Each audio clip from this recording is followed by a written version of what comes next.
Президент премьер-министр менен өлкөнүн социалдык экономикалык абалын талкуулады. Президент Сооронбай Жээнбеков бүгүн 28 июнда премьер-министр Мухаммедкалый Абылгазиев менен жолукту. Анда өлкөнүн мындан аркы социалдык экономикалык өнүгүүсү боюнча чаралар, пенсияларды жогорулатуу жана социалдык тармактардын кызматкерлерине айлык акыларын көбөйтүүнүн көлөмдөрү жана мөөнөттөрү талкууланды.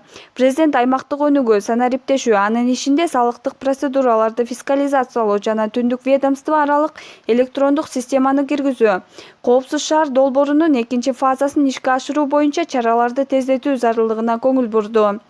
Ал ошондой эле республикалык бюджеттин толтурулушу боюнча пландык көрсөткүчтөрдү толук көлөмдө аткаруу жана мамлекеттик казынанын чыгаша бөлүгүнө көзөмөлдү күчөтүү зарылдыгын баса белгиледи.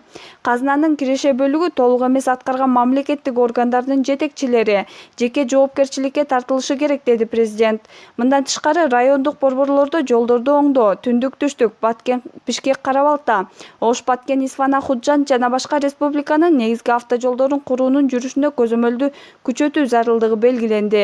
Премьер-министр президент көңүл бурган багыттардын бардыгын ишке ашыруу катуу көзөмөлгө алынарын айтты. Булак Заман KG.